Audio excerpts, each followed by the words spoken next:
എനിക്ക് പറയാനുള്ളത് കേരളത്തിലെ ക്രൈസ്തവർ പ്രത്യേകിച്ചും ഒരു തിരിച്ചറിവിൻ്റെ കാലഘട്ടത്തിലാണ്. ഇരു മുന്നണികളും കാലാകാലങ്ങളിൽ ക്രൈസ്തവരെ ഫിക്സഡ് ഡെപ്പോസിറ്റുകളായി കാണുന്ന ഒരു സ്ഥിതിവിശേഷം ഇവിടെ സംജാതമായിട്ടുണ്ട്. അതുകൊണ്ട് ക്രൈസ്തവരെ എല്ലാ പ്രാവശ്യവും പറഞ്ഞു പറ്റിക്കാമെന്ന് ഇനി വിചാരിക്കേണ്ട.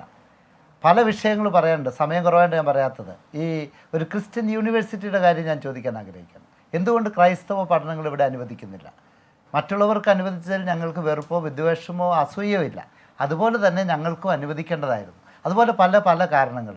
പിന്നെ ഞങ്ങൾ അതിജീവന യാത്രയിൽ ഉന്നയിച്ച 3 വിഷയങ്ങൾ ശക്തമായിട്ട് പരിഗണിക്കപ്പെടണം.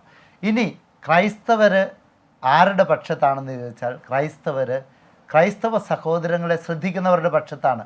ക്രൈസ്തവർ സാധാരണക്കാരൻ്റെയും കർഷകൻ്റെയും പക്ഷത്താണ്.